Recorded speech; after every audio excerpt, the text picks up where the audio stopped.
What's up, kids and coaches? BP Hero Podcast, Season 8, Episode number 3, coming at you. Getting stuff all situated here.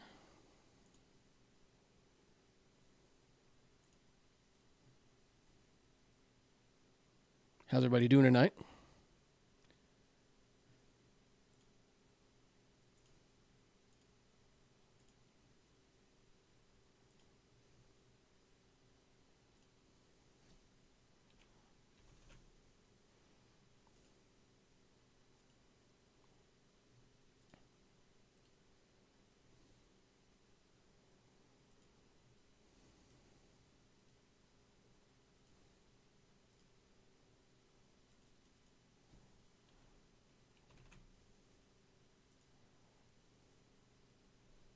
What's up, Adam? How you doing, buddy? Fat Guy BP in the house. Eric, how you doing, pal? We are going to go without music tonight. It's awkward as hell, and I don't like it. But I looked up royalty-free music last week, or I guess it was 2 weeks ago, sorry. I looked up royalty-free music 2 weeks ago and played it, and still got copyright issues. So, not trying to have those problems. So, we'll just go with that music until I can find something that works for sure. And we'll go from there. I'm going to close that because I don't need it anymore. Jason, how you doing, pal? Adam, I'm doing all right. We're just grinding away here. Doing the YouTube thing, you know. The month of mayhem, I'll call it. Even though it's July, you know, you'd usually do that in like May for mayhem. Been busy with the shoot for the 20 uploads goal. Let's do a quick count here just to see where we're at. Holy smokes, that's bright. Switch these around here. Yeah. I like that better. I really got to do something with these glasses. They're like freaking Coke bottles anyway, but then they reflect everything.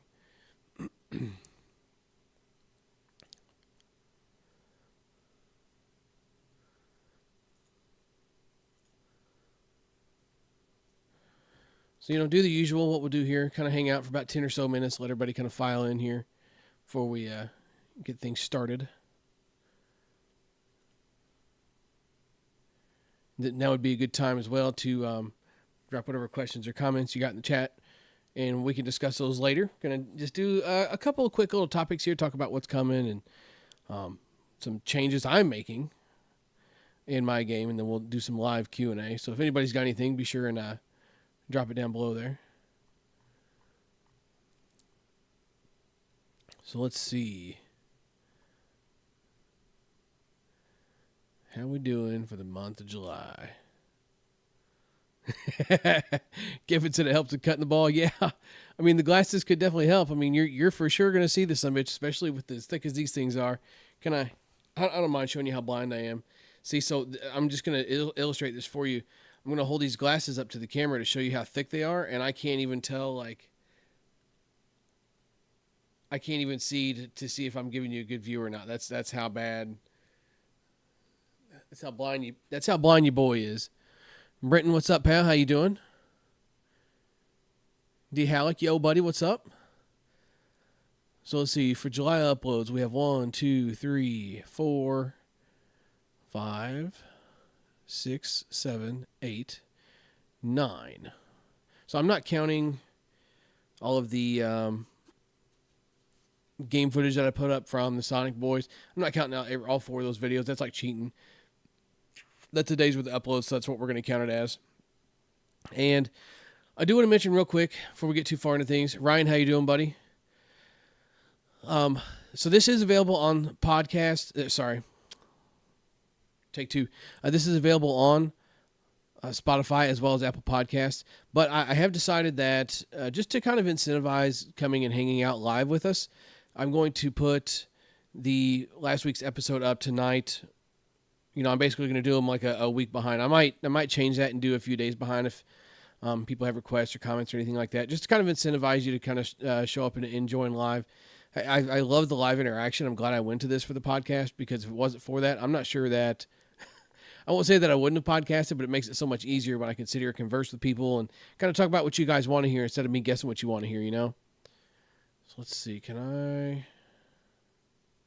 No, I cannot. I can do this, though. I want to pin in this chat here that I would like for you guys. Q doing Q things. What's up, pal?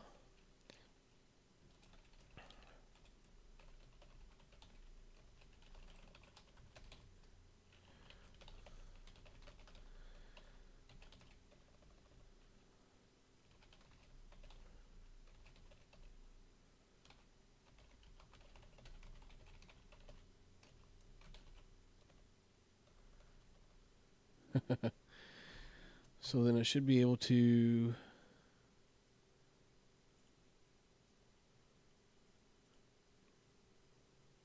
There we go. Pin the message. All right. Snacks, what's up, pal? How you doing? You're lucky.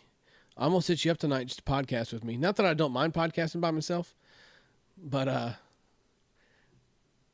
just enjoy conversing with other people, especially Snacks. Get that guy on what kind of pizza's better, what kind of senior bats are good right now. I'm still really justly swinging the senior bats. That makes me very envious.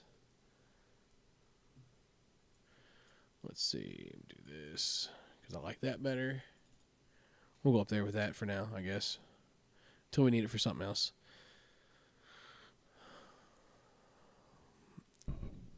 So I'll cover a couple of these until, like I said, give everybody about 10 minutes to get filed in here. Sorry, guys.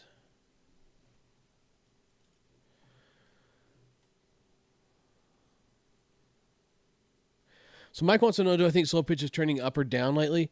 I hate to say that it depends on the region you're in, but you could definitely make the argument that it does. Like, I know that there are certain players that are kind of boycotting league in a certain town, I'll say, just because it's so bad. Whether it's poorly ran, whether the competition is bad. Not that he's necessarily looking to like show up and sweat every night, try as hard as he has to just to play some casual league games. But I think the big thing is feeling like you got something out of your time. Because personally, what I feel like sometimes when you're playing certain league games or stuff like that, if you got to kind of tiptoe around the swing you're going to take, if you've got to think like, okay, well, don't hit it over here because you're an asshole, if you're picking on the guy that might not be very good or that kind of thing, like, you got to at least play against some decent competition, or it is a very real thing. Like, I do feel like you could regress a little bit. If you're playing weak competition, you're going to let your guard down a little bit. You're going to feel like you don't have to grind as hard. You're going to feel like you don't have to put in the effort to get the results that will win you a game. So then when you get to a tournament Saturday or your more competitive play, wherever it is, then you're kind of, rocked yourself to sleep a little bit with the lower competition. You might say, oh, well, play up. Well, maybe you're in a place that you can't play up. Maybe all of your friends are playing on this night and you want to go play with them. I don't have the answer to how to fix that problem. I genuinely don't. I do have a couple of ideas. Like, one of them, honestly, would be hosting an opportunity for players to come out and improve. Whether it be doing something like, hey, here's what I thought about doing to kind of help the slow pitch league here in town that they have during the fall, which has very mixed results on who's going to show up and who's not. But kind of the thought process was, are you interested in playing softball? You want to try it out? You don't want to sign up for a league to know if you want to play, or if you're somebody that does play, wants to take some BP, and doesn't necessarily have the means or the time or the people to go, here's your opportunity. Come out and hit. We're going to be out here for 3 hours doing our thing, whatever. We can help you improve. We can just throw you BP. You can come hang out, shag fly balls, grounders, whatever. I do feel like that would be an opportunity to maybe kind of grow the sport a little bit. Maybe bring in some guys that like, oh, let me see if I can go do this, or maybe bring back some of the old players, see if, get them going again, that kind of thing. I do think that more things like that need to happen. And obviously being what we'll say an influencer, that is definitely going to be something like kind of along the lines of like my responsibility. I don't know that this late in the year is going to do you any good, but I definitely feel like if like February, March, somewhere around in there, whatever, obviously everybody's doing all like the other spring training stuff that you see, softball spring training and softball magazine spring training and stuff like that. That would be an opportunity for stuff like that. You could do something on a lot more of a local level. We have some very good softball players around here that I do feel like could kind of help influence, maybe bring some more people out. And the big thing for me is, what can those players show the people that want to get better? If I just invite a bunch of people out and toss them a bunch of batting practice and don't give them something to work on if they're wanting to get better, or don't maybe give them advice that could very clearly help them, am I wasting my time or their time, or both, or anybody else that comes out? So maybe reaching out to some of these upper level players or players that are definitely better than your average Joes to kind of come out and connect and kind of give back to the community a little bit. It's something I want to do. I think I'm going to look into doing some stuff like that. And one thing I have found really interesting, I know that they do somebody's going to have to help me out with the one that they do up north. I think it's the S2N tournament, something like that. They do in the Dome. You could do something like that outdoors here. There's definitely plenty of upper level players from around the area that you could assemble 4 or 5 teams, put a handful of players on each team, and then do a super draft, do a random pick, however you want to do it. Now, that would take cooperation from those players, but these are all ideas, and we don't know until we try. I've got to get better at networking, reaching out to people instead of just kind of hiding in a hole and assuming things are going to happen, or assuming, my voice will be heard through connections or whatever else. Like, I've got to put my voice out there. I've got to advocate and put myself out there and make these connections, instead of assuming that the connection will either come to me or will be there. And, oh, hey, I heard you're trying to do this. Like, I need to do better at doing stuff like that. So that's kind of something I want to work on. And I do think that would help. Circling back to, is slow pitch trending up or down lately? It depends on the area. Around here, I think league-wise, it's definitely trending down. I'm not going to lie. Tournament-wise, definitely seems to be picking up. But I guess it depends on who you ask with that stuff as well. D. Halleck wants to know, possibly discuss what bats you find. Hits like balls the best. I mean, candidates typically use hot dots. Sadly, most reviews hit 44s. Yeah, we've been back and forth with hitting 44s and 52s in the videos. And I know Carter's here saying that a lot of the newer stuff hits the 52s really well. Canadian as well, swinging the new Tantrum series, and they feel fantastic. Like, to me, I'm not going to lie, it doesn't matter what you hit a 52 with, in my opinion. I've done this long enough, and I'm not saying that I'm right and somebody else is wrong. This is just my opinion. Somebody else is entitled to theirs, and I appreciate them giving input, because it makes me feel like I'm not the only one, preaching from the mountaintop. Like, there is more than one opinion on it. And my opinion is 52s don't matter what you hit them with. It does not. I'm not saying that. How do I want to word this? I'm not saying that a good performing bat doesn't make a difference, but it doesn't make the difference that you think it would. I'm not going to go out here and swing in Easton whatever from Walmart and hit just as far as I could with a Suncoast. But going from composite to composite, as far as like top tier stuff, you're not really going to notice a difference. Maybe a little bit, and most of that's going to be probably loading and that kind of thing. That's just my personal opinion. I've never swung a bat and thought to myself, man, this thing hits 52s really well, better than that bat. I don't think I've ever done that. Now, the big thing with 52s, I've said this a million times and I'll say it again, is feedback in response and sound.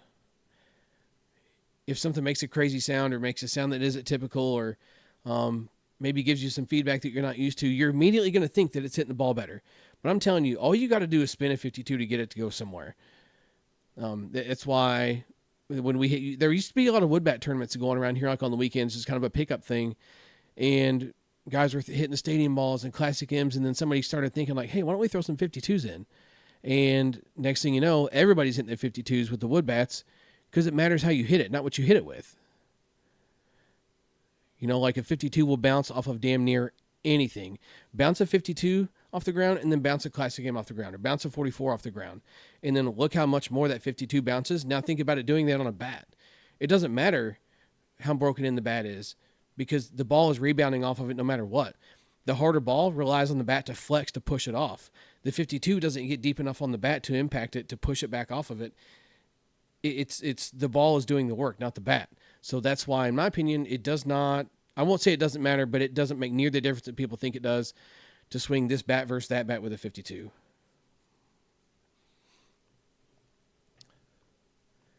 Got some good topics here flowing in the chat. I'm going to have to come back to these because I said I was going to do 10 minutes of this and move on. I'm already up to 15. So let's talk about what's coming on the channel here.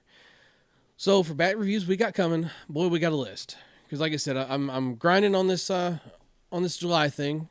Might even try to carry it over into August and keep the daily uploads coming, or I won't say daily, but more frequent anyway. I do like the goal of shooting for 20 videos a month. Hopefully the YouTube shorts are okay with everybody as well, just to kind of mix those in there. I feel like the YouTube shorts is going to be, yes, I'm not even going to get down the road of TikTok, by the way. I hate TikTok. Can't absolutely stand it. I'm not even a fan of the YouTube shorts. I'm going to be honest. But it's discoverability. And I could get on TikTok and put the same shorts onto TikTok. I don't want to. I've even had the discussion with my son about letting him run a damn YouTube page, run a damn TikTok page for me. So, with that being said, what all we got coming? We got the Mike and Freak 9R, which will be up tomorrow.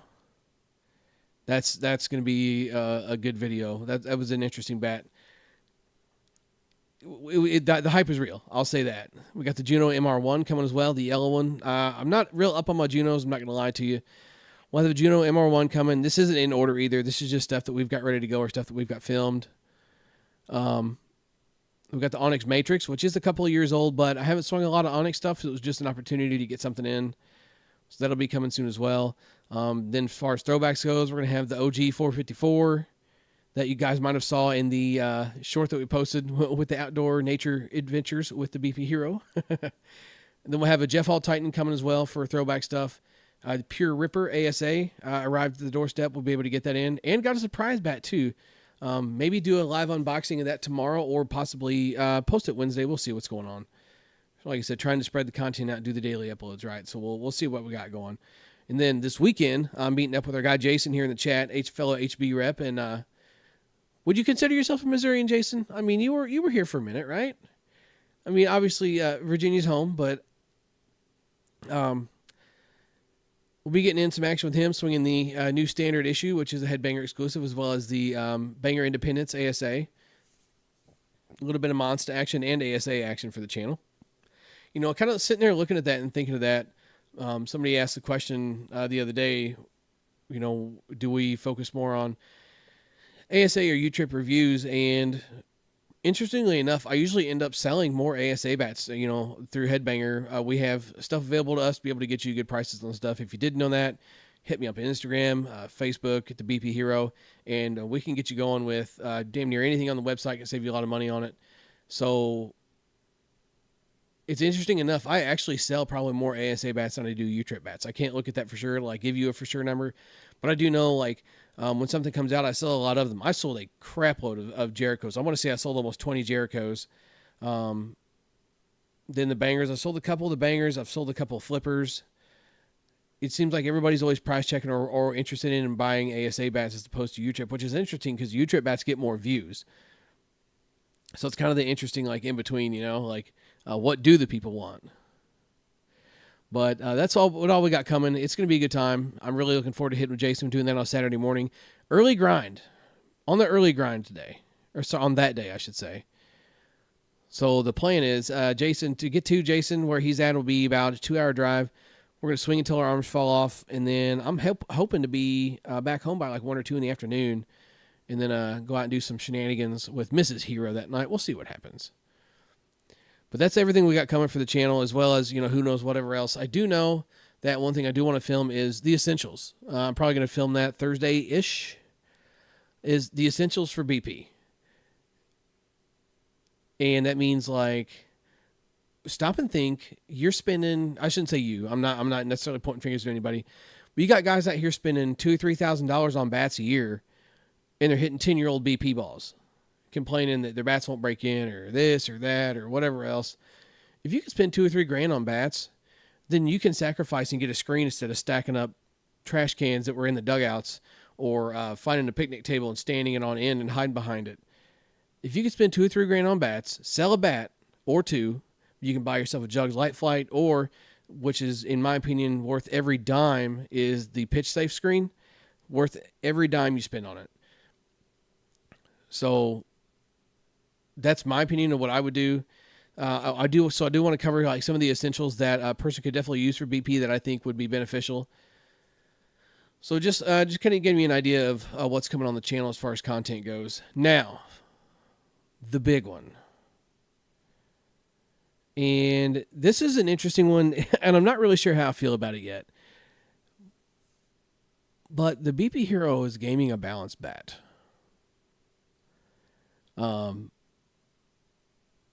Not really sure how I got here. I wish I knew.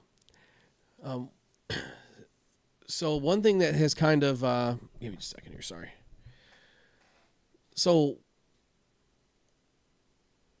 over the years, I have kind of made a living playing Dball and some of the local, I'll say pickup tournaments because they're not sanctioned stuff. I'm not like a big sanction ball guy. I'm not some conference player. I'm not some C ringer that shows up to play in D tournaments every now and then. I'm just an average Joe that can sometimes hit a ball hard and takes way too much BP and should be better than he is for as much BP as he takes. But I've made a living on hitting balls through people. I really have. Whether it's, like I said, the local pickup stuff or even messing around at the D level. Hitting balls through people is something that I won't say is easy to do, but for me, it's just what I made a living on. Especially when it comes to being able to cut and spin a ball. It gets on you so fast you can't even think twice about it sometimes. Or if it's got a little bit of funky spin on it, it's hard to handle. And let's be honest, playing at some of these local pickup stuff, or we're going to say mid-D level, you're undressing people. I shouldn't say you. So I can hit a ball past somebody, which that's the big one, is hit a ball past somebody, and if they do get a glove on it, there's a chance that it's going to be bobbled, and a lot of times, not that I'm burning the lineup, but a lot of times the second somebody bobbles a ball, they just immediately pick it up and panic and throw it. I kind of made a living on that for, God, I've been playing softball 15 years and made a living on that for about 12 of those 15 years. But as I've kind of dabbled more into the sanction ball and that kind of thing and getting against some better competition, especially like some of the guys that, you know, when you get towards the end of the day and you're playing against better players, even at the pickup stuff, nothing is worse than hitting a ball on the screws and just watching it get sucked up like you just tossed it to them. And like I don't feel like it's a control thing, like because part of just kind of how I hit the ball, especially in games, you know, because somebody asked the question, do I take game swings like I do in BP? That's kind of a loaded question, but I mean, I used to just, I won't say swing as hard as I could, but I'm like I said, I'm not thinking about defense. I'm not thinking about who's where. I'm just trying to get it on you as fast as I can. If it gets past you, then I'm on base.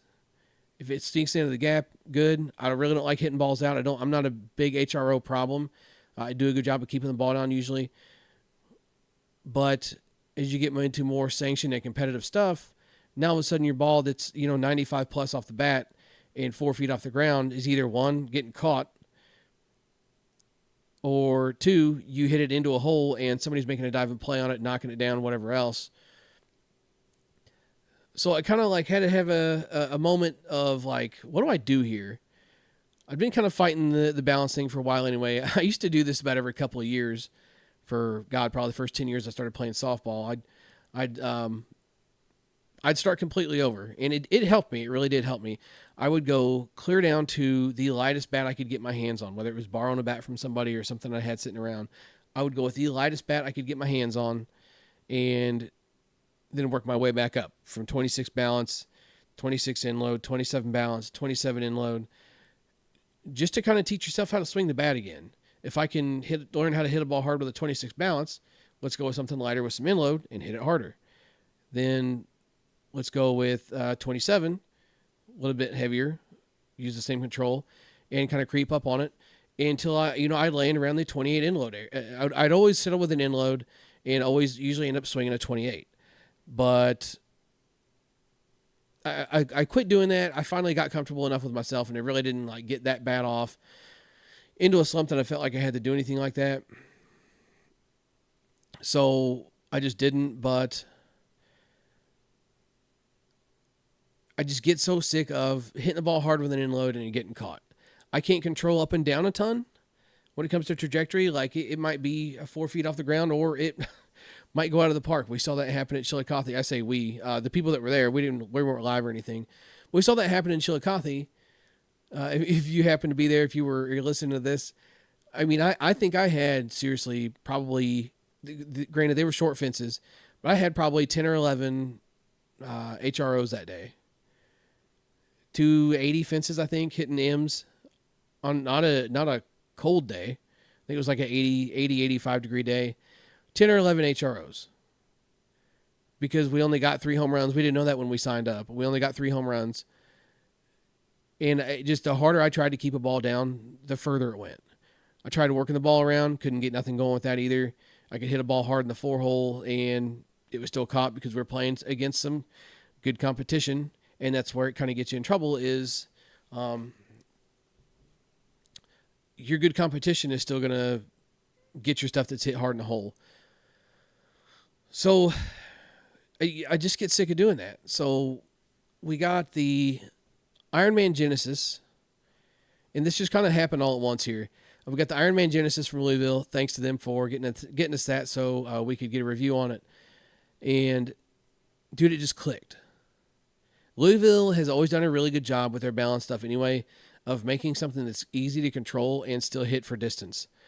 So Greg Cannell said this years ago when somebody asked him why he was swinging a balance bat, and trust me, I'm not comparing myself to him at all, but in terms of what I need to do in the competition that I play against, it's just like he said when somebody's asking him why he's swinging a balance bat now. It's like, well, he doesn't have trouble hitting the ball hard. He has trouble controlling it. And I kind of thought about that, and it's like, okay, well, I mean, I guess that makes sense. Because, I mean, I'm not having trouble hitting it hard. I'm having trouble getting it where it needs to be, not caught. If I try and control an in load too much, then I just take bad, really dumb swings. So this Genesis kind of fell into my lap. And swinging, doing my thing, and I'm like, okay, this is feeling pretty good. Brian kind of looks at me and was like, what got into you? I was like, man, I don't know. We were kind of back and forth and giggling about, I was painting the right field line, painting the left field line. And the distance was there. There's something with the Louisville balance bats. They still hit for distance. Now, I'm not saying that I can keep the same distance that I had. Like if I'm swinging my pure Indium 2, which would be my end-loaded gamer, I'm not getting that same kind of distance. I'm not hitting the ball. I'm going to use 340 is probably the furthest I usually hit a ball. I won't say consistently, but I can hit a home run and say, okay, got that one pretty good. I'm not somebody that stands up there and hits the ball 400 feet or uses some kind of goofy camera angle to make it look like I'm hitting the ball 9 miles. I mean, 340 for me is about top end without me just swinging out of my ass to get a ball out of the park. I could probably hit a ball further if I tried, but I don't want to. It's over the fence. It's over the fence. I don't want to mess with my swing to try and hit a ball further when I feel like it doesn't benefit me. I need to work on control. So going with this balance bat, like I can still dial up 320 pretty easy, and I can just go line to line with it. So then I kind of had that like, okay, well, maybe this is a thing. The more I swung it, the more I swung it, the more I swung it. And Brian even said, like, man, you haven't looked like that in years. I haven't seen that out of you in years. And whether it's my swing breaking down, whether it's something with me personally going on right now, like as far as, I have been losing weight, maybe I'm losing strength. I don't really know. But the bounce bat just clicks. I don't know what else to say. Is it just a phase? I don't know. It could be. Maybe I'll get into a tournament somewhere and realize I hate this, but I have to try. I'm not really playing a lot of tournament ball right now. I'm not on a team or anything. Shameless plug, maybe, for free agent posts. Do have a tournament coming next weekend, and I'll be swinging the Iron Man there because it's ASA, but here's a prime example. It's ASA, but we can swing our U-Trip bats, and I will be. I've never hit a 52 and thought to myself, man, I wish I hit that ball with an ASA bat. Even though I've got a 4,000 swing flipper sitting in the bag, I'm not swinging it. I'm going to swing my Louisville. I'll swing what I'm comfortable with. I know I'm comfortable with the Louisville. The Louisville balance stuff has always treated me well. So we're going to give it a run and see what we get. You know, because like I said, I'm not having trouble hitting the ball hard. I'm having trouble controlling it. I'm willing to sacrifice a little bit of exit speed to for sure know where it's going or give myself the capability to be more consistent with hitting a spot. Now, is that saying that this is for everyone? I feel like that's really up in the air. You really got to look in the mirror and ask yourself, am I trying to hit a ball hard, or am I trying to have every little bit of control I can have? That's the question you got to answer for yourself. And for a lot of people, I'll still recommend an end load. Excuse me. For a lot of people, I'll still recommend an end load. And I could very well end up with one myself. If I end up somewhere where, prime example, we were playing in a tournament over in Ladonia, and it was supplied balls. We thought, okay, it was going to be 52 300s, and it turns out it was a 44. Thinking, okay, this won't be bad. They were synthetic cover balls, and they left them sitting in a bucket all day in the sun. So by the third or fourth game of those balls being used, they were just socks. And I did have to switch back to the end load, kind of talking with Brian, man, what do I do? Because you couldn't get the ball to go literally anywhere. I mean, just to the point that outfielders had moved in, even for the guys. They were still moving back and forth for the co-ed stuff. But the outfielders were even playing at 250-ish feet. It just really handcuffs you. So I was like, well, what do I do here? This balancing ain't doing it for me. And I had to go back to the end load, which I think is going to be kind of a rare occasion that something like that happens, because how often do you play supplied ball tournaments? But I had to go back to the end load just to get it to go somewhere. And I think that's a big thing too with hitting a ball that's really mushy or a 52 is you got to hit it with end load if you want the most out of your performance. I wouldn't look into, hang on a second.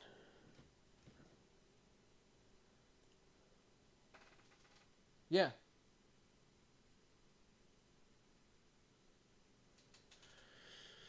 I don't know what that is. Okay. Anyway. So yeah, long story short, is this for everyone? I don't think so.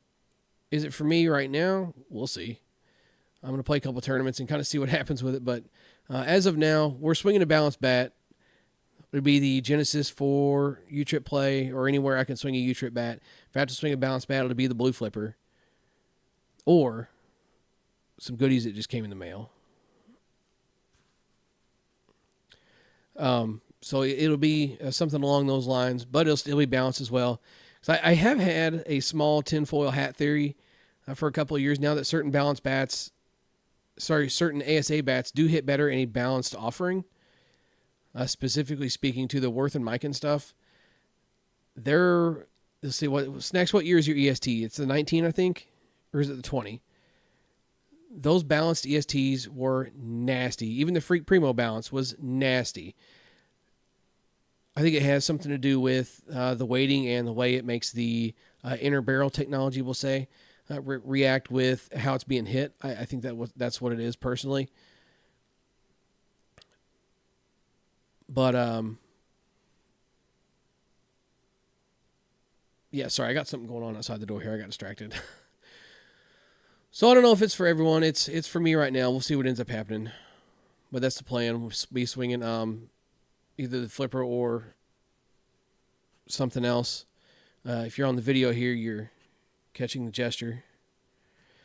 And then for you, Triple B swinging the Genesis. Tony, I will be swinging the Genesis at Show Me Games. And, kind of moving on to the next topic here. Deciding how I want to tackle this here.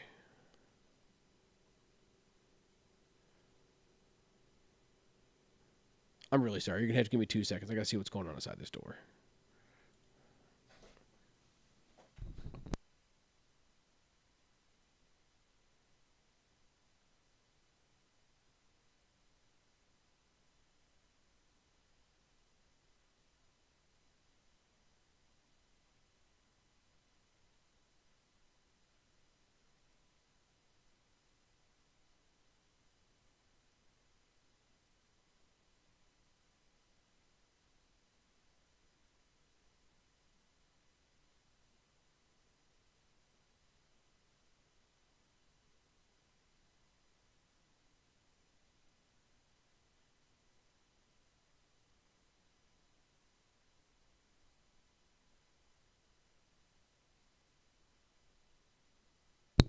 Okay, sorry about that. We back. No, Jason, not a Jericho. Do have one of those as well. Kind of in between the Jericho and the flipper. The Jericho's nasty. I really like that thing. It's just a smidge light for me. I could like get by with it in BP because I know what I'm doing in BP. I got a plan, especially when it comes to swinging something like I know I can't dial up some distance with. But the flipper is another one that I can do a good job of dialing up some distance if I need to. That's kind of got that balance. You could argue mid-loaded feel, but I personally feel like it swings just like a balanced bat. And I can still dial up distance with something like that. One, because it's a 27 and 2, just because it's got a little more favorable weighting for that, as opposed to the Jericho that's a 25.5. So definitely still have the Jericho in the bag. It's up for grabs for people to use all the time if they want to, or there might be something else that can make its way into the rotation as well. But I did think about, so I'm gonna tell you a story to circle back to the topic here. So I've been geeking out a little bit and messing around with some computer stuff lately. About the last couple months. Been messing with building computers, kind of. I won't say flipping computers because I'm not really making a ton of money on them, but just kind of buying and selling off Facebook Marketplace. I built my own computer. The computer I'm using right now is one that I built from scratch with parts off Marketplace. Sourced everything off of it. I've got hardly over $100 in this thing. And it's freaking awesome. It runs better than the $1,400 laptop that I bought a couple of years ago. I was done traveling, and I was done taking my computer to work with me. The laptop didn't make sense. I was tired of it taking up so much space on the desk. So I ended up getting rid of it and building this PC that I'm on now to get me by until I can build what I want to build. But this thing is doing great. I have had no complaints with it so far. It's doing everything I want it to do from an editing standpoint, from a streaming standpoint. Obviously, we all know I'm playing video games too. Having a good time with doing the video game stuff on it too. It's working really well. And watching some of those guys on YouTube doing their computer stuff, because that's how you learn, right? That's how I learn. I watch YouTube. They're always doing like budget builds. It's like, you got a budget for this, you got a budget for that. Then it kind of got me thinking, like, what if we did a budget series for equipment? I don't know, just kind of spitballing ideas. Like what could you do if you had X amount of money and you needed, we'll just make it easy. We'll say a bat, a glove, and a bag. Or maybe no Brent, no Fortnite after the podcast. I got to go to bed. But, maybe you could do a bat, glove, and bag. Maybe you could mix some terps in if you had to. But just something for an idea like, hey, I got $300 to spend. What would you recommend? You'd have to like source something used, or maybe I've got $500 to spend to get myself started, like a little starter kit, you might say, for the starting softball player. I do think that it is money well spent when you first start playing softball. Obviously, everybody's here now. If you have just now started playing softball and happen to stumble across this channel and this podcast, welcome to the game. Spend the money. Buy once, cry once. I'll say that. Like, it's, oh God, a bat is $300 and gloves $150, and you want a bag. A bag's $100. Just buy it.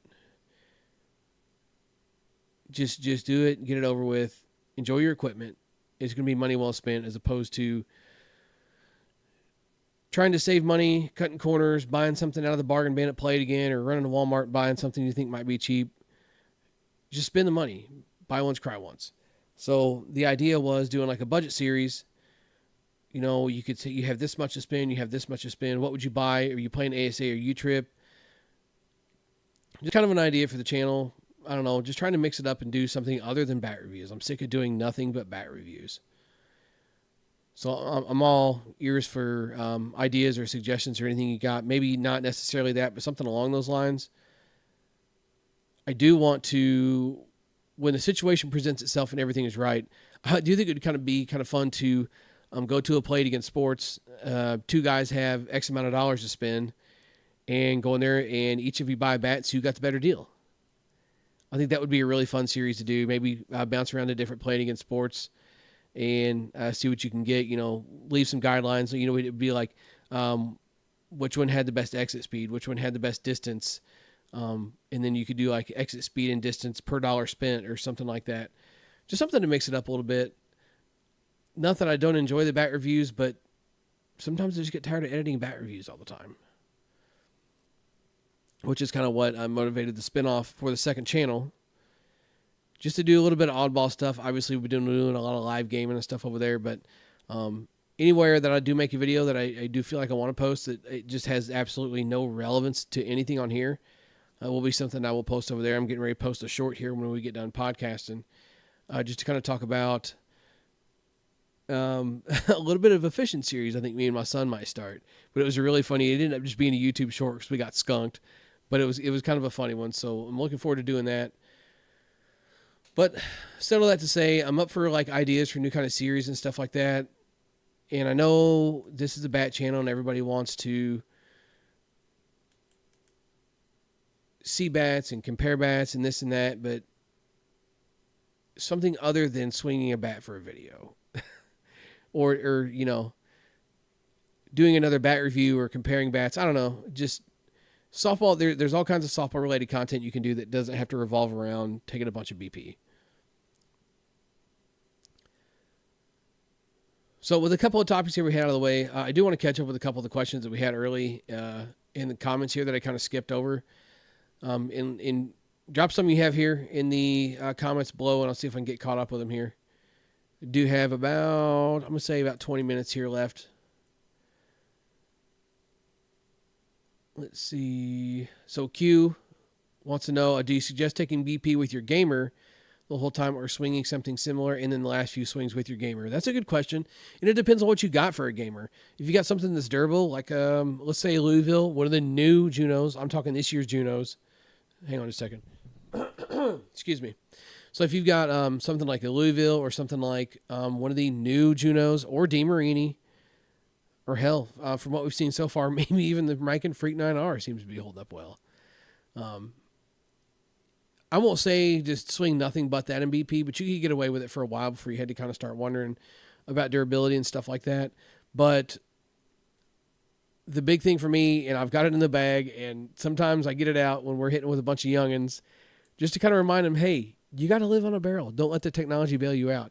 I have a 2013 Easton L5 with probably about 2,000 swings on it, and it's still testing, 280 probably. And it's good when it's good, but it's bad when it's bad. It's terrible when it's bad. I usually don't hit it, but in the cold temps, you know, everybody's out here launching balls with their, old Mikans or whatever they're swinging. Hey, why don't you pick that thing up? See if you can hit a ball with it. They'll take 2 swings with a one-piece bat that's not testing 160, and they immediately put it back down. But you want to learn how to hit a ball, swing something like that. Because for years, I swung a short barrel balance bat back and forth between 1 and 2 piece. Short barrel inloaded bat, back and forth between 1 or 2 piece. The Easton L5 was an easy grab. I got it for $30 from a friend of mine, and we beat the absolute crap out of that thing in some cold BP. So it just depends on what you get for a gamer. If you got something that can take a lot of swings, yeah, for sure, swing it for a while until it gets good and broke in, and then maybe switch to getting yourself a backup, getting it started on breaking in, or keeping yourself a BP bat around like an Easton L5 and doing something like that. Got to sneeze, hang on.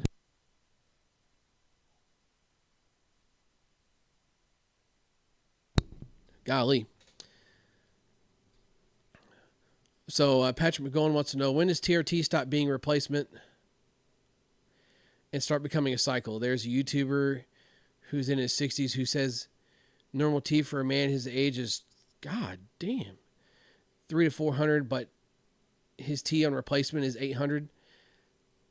I mean, that's 800 for a guy in his 60s? Come on. Wow. Damn, son, you are potent. That's wild. That's a gray area. I mean, but around the 1,000 range is definitely like the top end, top end, and that's you don't see people naturally in the thousands or in the thousands, but close to 1,000 naturally, unless you're a freaking teenager. And that wears off, but yeah, you've got a point there. When does it become more than just supplementing? I like to consider it supplementing as opposed to. I won't use the word abusing. I think enhancing would be a good word, because I don't like the word abusing when it comes to performance enhancing drugs. We're not going to get down that topic tonight. I'm a fan of that stuff. I ain't gonna lie. But that's a good question. I'm not sure how to answer that. Other than 800 for a man in his 60s is insane. Okay, Jason. I'm not saying that name, but I see you in the chat there. That's wild. I mean, the guy's built like a brick shit house. So, I mean, I not to say that I'm not surprised. I mean, that kind of sounds like I'm saying, oh, I knew all along. But I mean, you're on the grind. I have no problem with it, but 800 is not normal. 800 is barely normal anyway, but definitely not normal for a man in his 60s. Normal for man in his 60s ain't even 300 or 400. I mean, 300, 400 would be, what a guy in his late 20s, early 30s.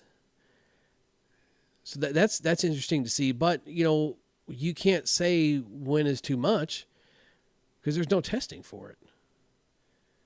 That's kind of the gray area there, is like, when does it become a cycle? Like, when are you enhancing instead of just using it? But I mean, I see no harm, no foul. Like I said, I'm not going to get into that here. Obviously within reason, when we're not talking just flat out doing it and wasting it because you're doing so much of it. I'm full proponent of whatever somebody wants to do to enhance themselves, to take themselves to the next level. So I'll just leave it at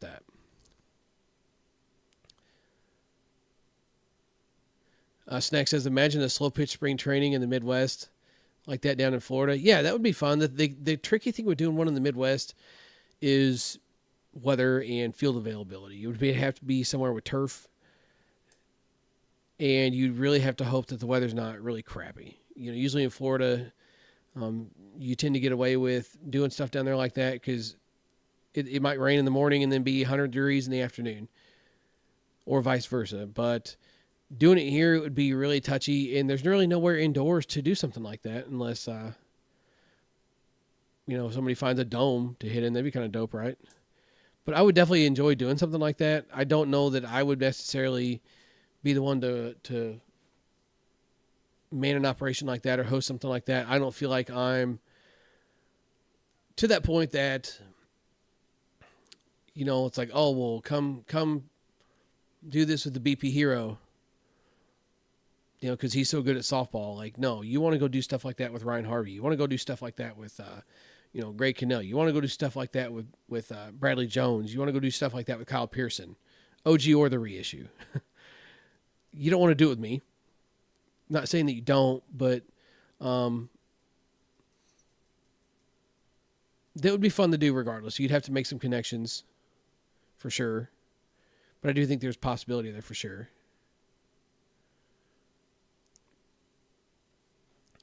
Brent Richardson says, besides Pure, what bat, make, and model would you take to ASA and U-Trip? Ooh, okay. Well, I guess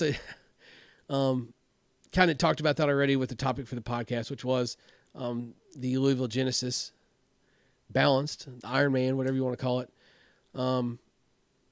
So I'll do balance and end load. Let's be fair. I'll do balance and end load. I'm going to cheat and pull up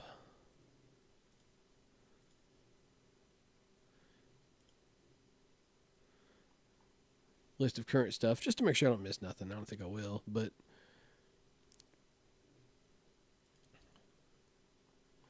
because that's kind of tricky for me, not a pure. I mean, I could spit out a million things pure wise, but like now that I've got to stop and put some thought process into it, you're trying me here. And I have to pick just one. I can't say a bunch.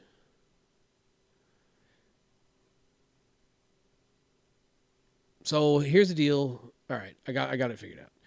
So we're still going to Louisville for sure. Still going to go with Louisville.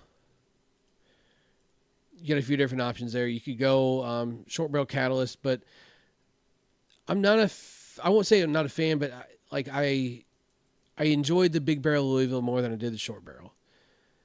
So I would go big barrel half ounce, something like the Louisville HB Vice Genesis, whatever you want to call it. Everybody's got a nickname for stuff.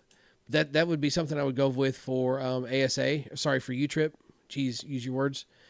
That would be something I would go with for U-Trip is just a 13-inch Louisville with a half ounce in load. And then balance obviously is going to be the Genesis. And then for ASA, I'm going DeMarini Flipper for kind of the balance vibe. And then for inload, you got me on the spot there. I haven't swung a ton of ASA stuff this year, which is kind of my own doing. But we're probably going to, oh God, there goes the webcam. I'm not going to lie, just to make it kind of a quick cut and dry out of the box answer. We're just going to go with a Monster, something inloaded there. Probably going to be the play.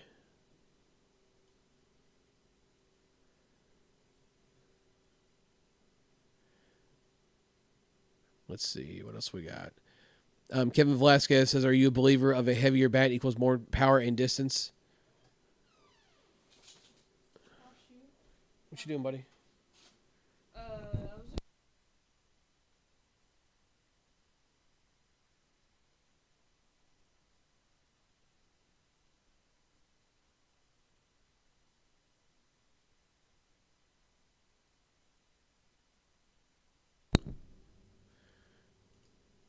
Need to get me one of those live signs like they have in the studios, like out in Hollywood.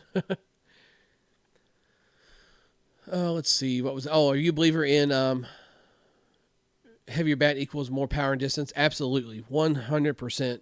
Swing the heaviest thing you can manage to keep control of. If you're looking to do nothing but hit a ball harder and hit for more distance, 100%, especially in the 240 space. I've been saying that for a minute now, and I stand behind it as I'm saying I'm swinging a balanced bat. I'm not having trouble hitting the ball hard. I'm having trouble with consistency. So if you're looking for more power and distance and looking to hit a ball as hard as you can, full ounce of inload, minimum 27 ounce.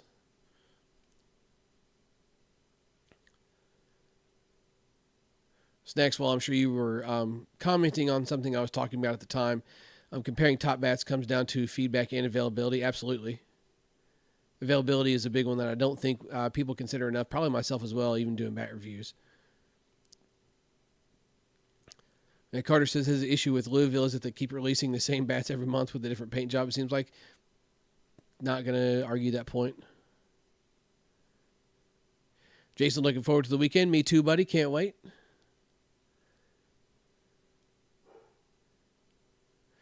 Jonathan Stevenson says, if I'm at ASA State, I've got 2 new Suncoast. I'll bring if you want. The new ones don't feel like the CE2 at all, in my opinion. So I have swung the... I guess it just was the CE2. Okay, yeah. So I guess it's all swung from the Suncoast stuff. But yeah, we can hook up, figure out something. I think the plan is to play ASA State as long as it's in Columbia. I think it is. Just because it's right there in the backyard. I'll go ahead and play that. I might have to put together a team for it.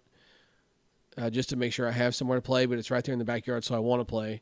So I might put out something to see if I can't get picked up. as long as D is in Columbia, because I do think I'm D plus in ASA. So I couldn't play E if E is in Columbia.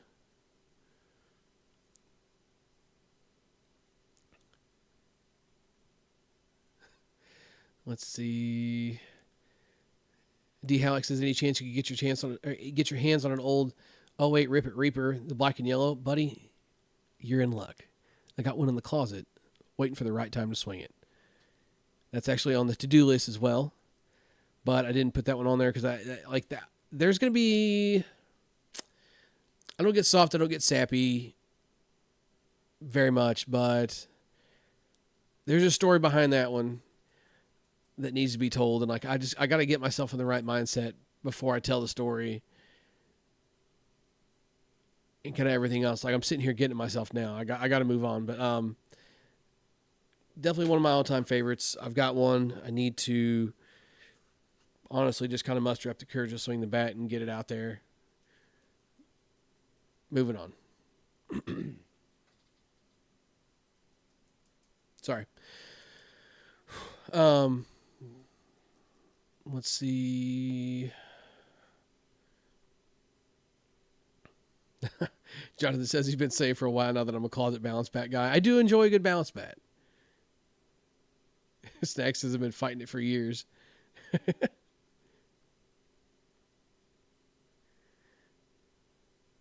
Hotter bat, the Iron Man 2.0 or the 220 Freak Primo. I mean, so the balance 220 Freak Primo was good. Don't get me wrong, but I just, the Iron Man just does it for me, man. It really does. Nasty.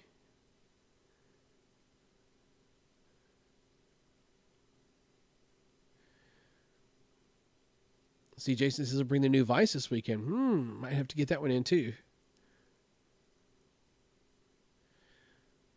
Let's see, Fortnite after the podcast. Absolutely not. No gaming tonight. So, Tony, interesting you say you run a home run derby live. So, I tried to get the guys to show up and hit on Sunday.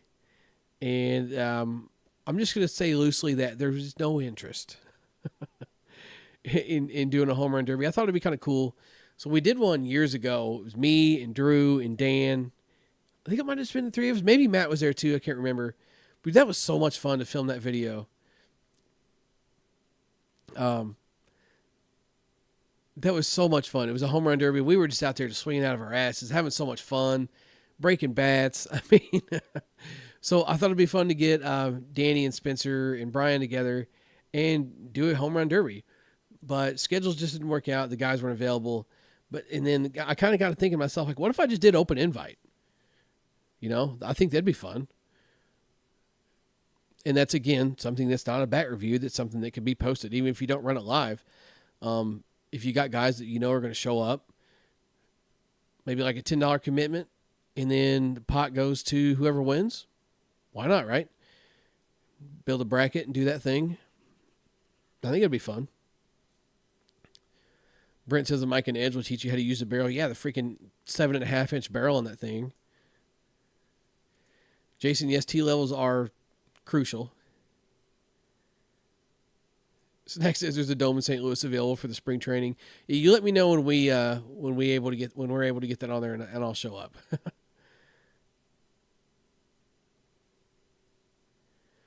Tony wants to know: is there a power difference between a 27 with a 1 ounce and a 28 ounce balanced? Yeah, for sure, because the weight in the end of the bat is going to help drive through the ball more than something that's got the weight kind of towards your hands. So anytime you can get more weight out in the end, it's going to give you more leverage. It's going to give you more drive to be able to push the ball. You got to think about wanting to get the ball to literally change directions. So you want to use as much mass spread out as much as you can. If it's balanced, it's kind of in the hands. But if it's spread out, you got a bunch in the end, then it's going to help push the bat through the ball.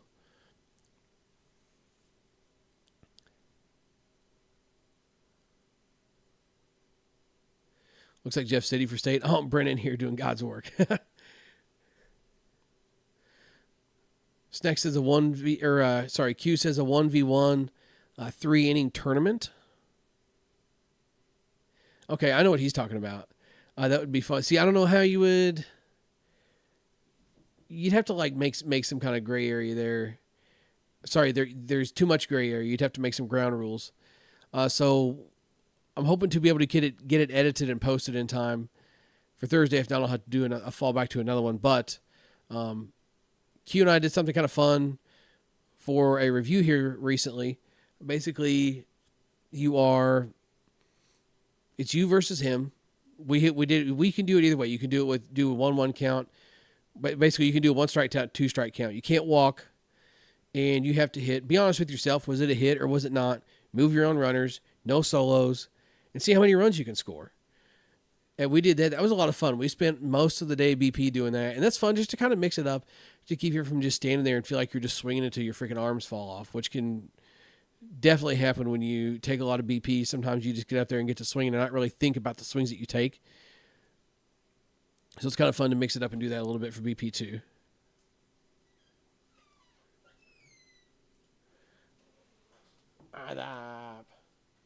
You're good. All right. So yeah, it looks like there might be a little bit of interest there for doing some kind of home run derby. Maybe we'll set that up. That'd be a lot easier to set up than like a tournament for sure. I mean, it's just, we'd have maybe 10 guys as opposed to 80. Be kind of fun to do. Maybe we'll host that for a Sunday here soon. Do that here in town somewhere, as long as the weather doesn't ruin the fun for us, right?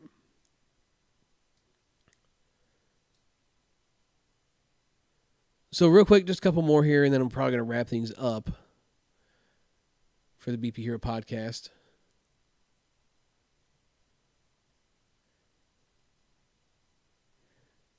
Yeah, no problem, dude. Have a good night, my man.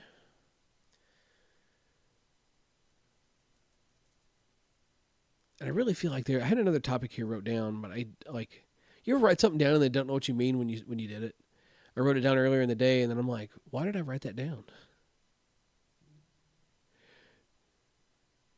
Tony, come on. Timed rounds for home run derby for a bunch of fat, slow pitch guys? Come on. Come on. That would be kind of fun, though, for real.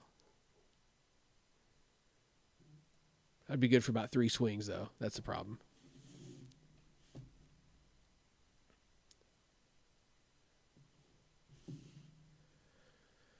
So don't forget, this will be available on Spotify, Apple Podcast. I do think I'm going to stick with doing last week's episode when I post the next one.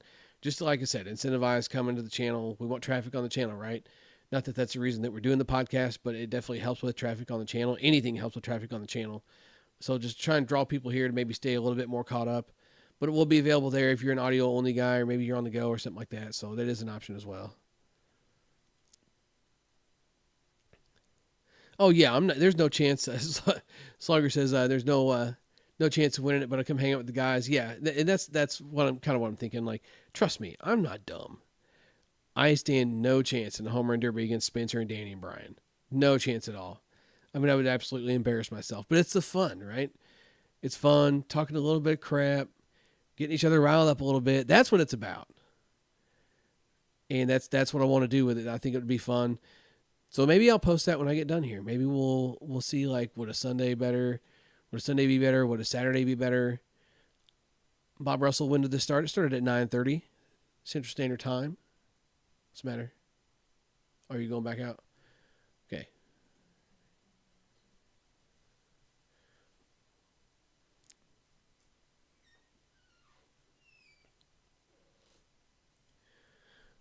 Bob Russell, did see your message. I will text you back here in just a minute, by the way. One more question, then we're going. Who's it going to be? Who's it going to be? Who's it going to be? Bob Russell with the potty mouth. Holy cow.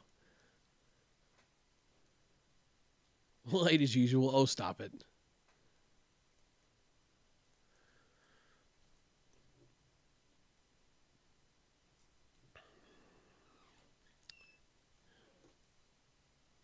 You good?